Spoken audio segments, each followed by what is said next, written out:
Pověz, mami, nebylo to dobrý, když jsme byli cigáni?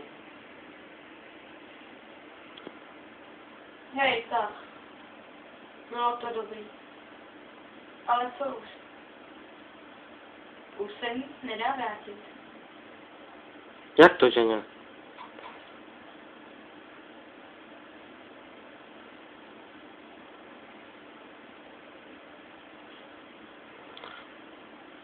Kolik kdo k nám jde?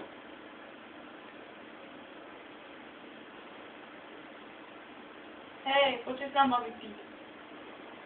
A ty degeši, co tady dělají? Co tu chtějí? To jsou ty cigáni, co jsou tady v lese. Já nevím, co chce.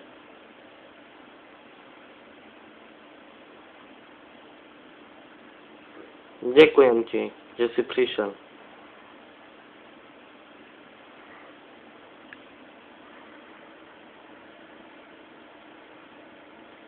Říkali mi, že preší cigán.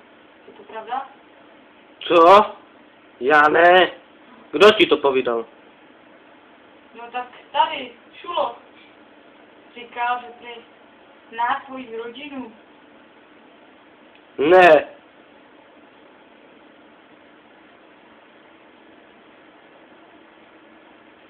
A tak já jsem to říkal. Co jsi říkal, to mi je hovno. A teď nemusíš se za to stydět.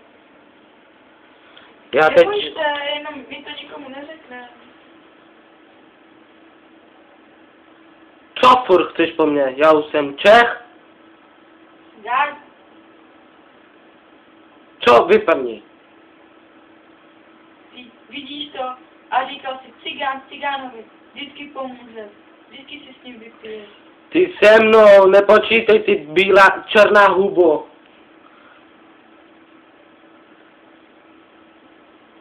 To ten